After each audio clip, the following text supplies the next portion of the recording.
Let's start our first news. As Joe Rogan has sent a serious warning to Conor ahead of his massive showdown with Max Holloway. Speaking on a recent episode of the Joe Rogan Experience, Joe Rogan explained that one of Max's biggest weapons isn't just his volume or cardio, it's his ability to get inside an opponent's head while the fight is still happening. According to Joe, if Max starts talking to Conor during exchanges, smiling in his face, and landing combinations while doing it, things could become very uncomfortable for the former champion. Joe praised Max's confidence and personality inside the Octagon, calling him a bad man and one of the most dangerous fighters when he gets rolling with momentum. He pointed to moments where Max has openly talked to opponents during fights, taunted them, and continued throwing punches without slowing down. Joe admitted that if this were the version of Conor that fought Eddie Alvarez, the matchup would feel completely different. That version of Conor was an elite striker, explosive, confident, and almost impossible to deal with on the feet. However, the biggest question surrounding this fight is whether Conor can return to that level after years away from the Octagon. Still, Joe made it clear that counting Conor out would be a huge mistake. He reminded everyone that Conor possesses the touch of death in his hands. His timing, speed, and accuracy remain among the best the sport has ever seen. Joe explained that when Conor explodes forward and attacks in bursts, he moves faster than almost anybody in MMA history. He may not be able to maintain that pace for 5 rounds, but if he lands clean, everything can change in an instant. After all, very few fighters in history have done what Conor did to Jose Aldo. Move on to another news, as Paddy Pimblett has gone off on Ilia following his recent loss to Justin Gaethje, and he certainly didn't hold back with his thoughts. Speaking after the fight, Paddy made it clear that he was more than happy to see Ilia come up short, and he immediately focused on the way the fight came to an end. According to Paddy, even though it was Ilia's corner that stopped the fight between rounds, he still views it as Ilia quitting during the contest. When asked about the stoppage, Paddy explained that if his own coaches ever told him a fight was over, he would refuse to accept it and demand to continue fighting. He said that as a fighter, you don't simply stay on the stool and accept defeat while there is still an opportunity to continue competing. Paddy insisted that fighters are built differently and should always be willing to go back out there, regardless of how difficult the situation becomes. He doubled down on his comments and repeatedly stated that, in his eyes, Ilia quit in that fight, regardless of who officially made the decision to stop it. However, Paddy's criticism didn't stop with the fight itself. When asked why he dislikes Ilia so much, Paddy gave an immediate and blunt answer. According to Paddy, the biggest issue is that he believes Ilia is completely fake. He claimed that everything surrounding Ilia feels orchestrated and carefully planned rather than genuine. Paddy went on to say that he has seen Ilia behind the scenes and believes the personality fans see in public is very different from the person he has encountered privately. He finished by claiming that Ilia is not authentic at all and described him as an actor who is simply playing a role in front of the cameras. Move on to another news, as Conor has surprised the MMA world by sending unexpected praise toward Islam Makhachev after spending years taking shots at some of the biggest names in the sport. Over the years, Conor has never been shy when it comes to criticizing fellow fighters and former champions.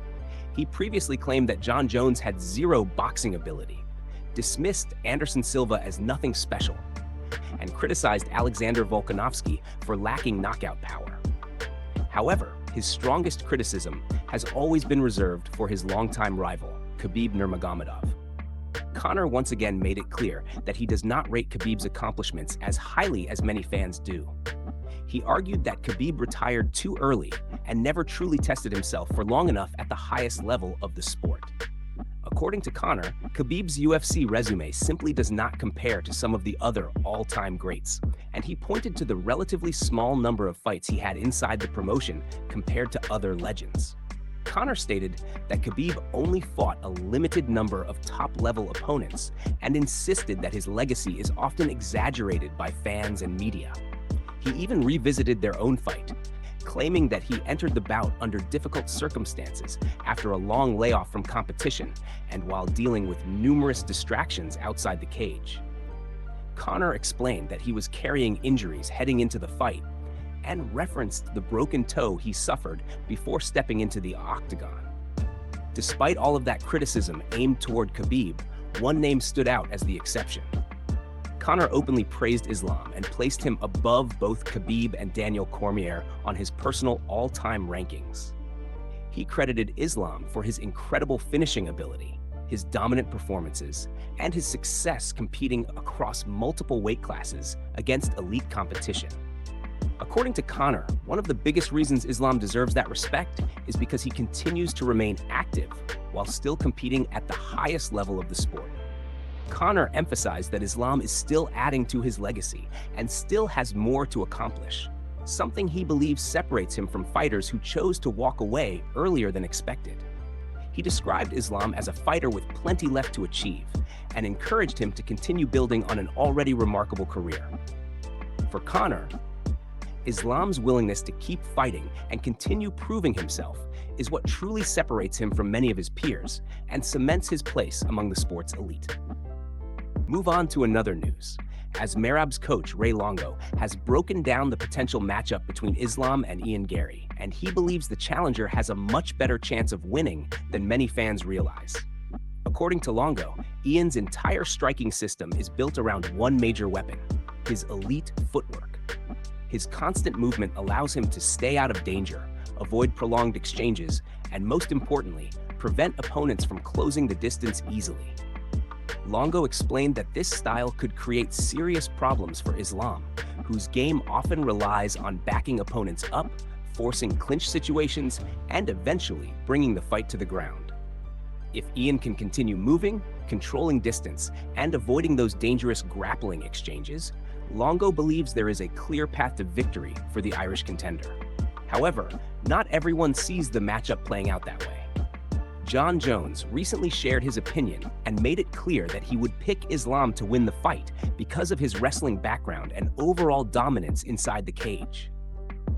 Jones explained that wrestlers are notoriously difficult to beat, especially when they possess the level of skill and experience that Islam brings to the octagon. He even went as far as to say that Islam may be one of the greatest fighters in the world today, and encouraged him to continue building on his already incredible legacy. Meanwhile, Ian remains fully confident in his chances. The Irish contender believes he is the trickiest possible opponent for Islam from a stylistic standpoint, and feels that his unique skill set presents challenges unlike anything the champion has faced before. Ian even suggested that Team Khabib fully understands how dangerous he is as a matchup. According to him, concerns about his style are the reason Islam has mentioned other names, such as Carlos Prates, Michael Morales, and Kamaru Usman, instead of focusing entirely on him. Longo also pointed out that Ian has spent years improving his wrestling and defensive grappling, making him a far more complete fighter than many people give him credit for. He described Ian as a massive welterweight with an awkward style, constant movement, and an ability to consistently find ways to win fights. His size, length, and range could create major obstacles for Islam. With long jabs, straight punches down the middle, and powerful kicks from distance, Ian has the tools to keep Islam frustrated, disrupt his rhythm, and potentially force him into mistakes that could completely change the fight. Move on to another news, as Max Holloway has revealed his mindset heading into his highly anticipated showdown with Conor, and it is clear that he is preparing for the most dangerous version of his opponent imaginable. While many fans and analysts have started counting Conor out because of his long absence from competition, Max has absolutely no intention of making that mistake. According to Max, overlooking a fighter like Conor would be one of the biggest mistakes anyone could make inside the sport. Max explained that his goal is to go into the fight and put serious pressure on Conor from the opening bell. He even joked that he wants to make Conor regret stepping back inside the octagon after retirement. However, Max quickly changed his tune and admitted that maybe he does not want Conor to regret it completely. Instead, he wants to make Conor believe that he still has one more run left in him, so they can run the fight back once again later in the year. Max acknowledged that the idea sounds crazy, but he clearly believes there is potential for an even bigger rivalry to develop between them. He also pointed out that far too many people are writing Conor off before the fight has even happened. Max compared the situation to other fights where fans underestimated elite fighters and ended up being completely wrong. According to him, this situation is unique and requires a different level of respect and preparation. He highlighted the fact that Conor has virtually unlimited resources available to him. From world-class training partners to elite coaching and recovery methods, Max believes Conor has every possible tool needed to prepare for a successful return. Max also mentioned Conor's recovery from his devastating injury and praised the dedication he appears to be showing throughout training camp. He referenced reports about changes in Conor's lifestyle and noted that he seems to be doing all the right things ahead of his comeback. Max even pointed out that Conor's family will be present for the fight and believes that additional motivation could make him even more dangerous. He also mentioned seeing legendary trainer Tim Grover connected to Conor's preparation, something that only reinforced his belief that this version of Conor could be extremely dangerous. Because of that, Max is refusing to underestimate him for even a second. For Max, overlooking an opponent is often the fastest path to disaster, and he has no intention of allowing that to happen when he steps into the octagon with Conor. Move on to another news, as Sean Strickland has come out in defense of Dustin Poirier, following reports that Bud Light could potentially distance itself from him after his recent arrest for public intoxication.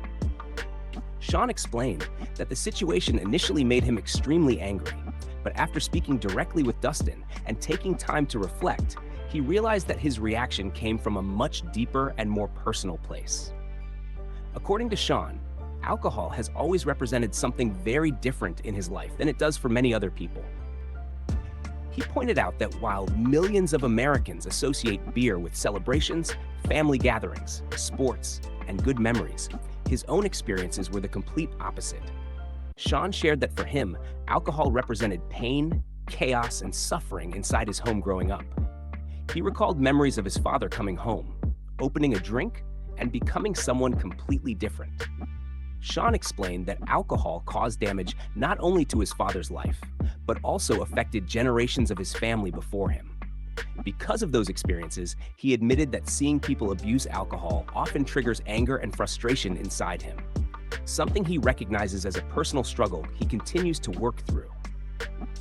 At the same time, Sean acknowledged that millions of people consume alcohol responsibly and live happy, healthy lives with their families and loved ones. However, what truly upset him in this situation was hearing rumors that Bud Light could potentially move away from Dustin during one of the most difficult moments of his life. Sean argued that companies spend billions of dollars promoting alcohol and encouraging consumers to associate their products with fun, celebration, and escape from everyday struggles. Because of that, he believes abandoning someone during their lowest moment would be completely wrong. Sean stated that standing by people when they are struggling and helping them recover is the American thing to do. He finished by saying that if Bud Light truly wants to represent those values, then supporting Dustin through difficult times rather than walking away would send the strongest message possible. Move on to another news, as Conor made it clear during UFC 329 Media Day that a fight with Justin Gaethje is currently the last thing on his mind. While speaking to reporters, Conor addressed Justin's recent comments about attending the fight and wanting to face him in the future. Conor dismissed the idea almost immediately and responded by telling Justin to join the queue, suggesting that there are plenty of fighters already lining up for an opportunity to face him.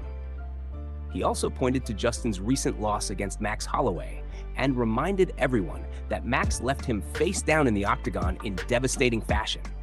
Because of that, Conor made it clear that he is not focused on a lightweight showdown at this stage of his career. Instead, his attention appears to be locked on something much bigger.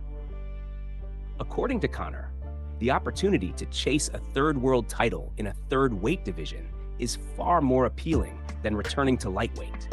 He openly spoke about his desire to achieve the historic Triple Crown and capture welterweight gold before considering any move back down in weight. That immediately shifted attention toward Islam and the welterweight title picture. Conor made it clear that championship success means far more to him than settling old rivalries or taking part in contender matchups. The former double champion also reacted to the news that Max has been training alongside JDM in preparation for their fight. While Conor admitted that JDM is not a bad choice as a training partner, he quickly dismissed the idea that the sessions would prepare Max for what awaits him inside the Octagon. Conor criticized the footage he had seen from the training camp and claimed the work being done was nowhere near the level required for this matchup. According to him, the intensity, aggression, and unpredictability he brings to a fight simply cannot be recreated in a gym environment.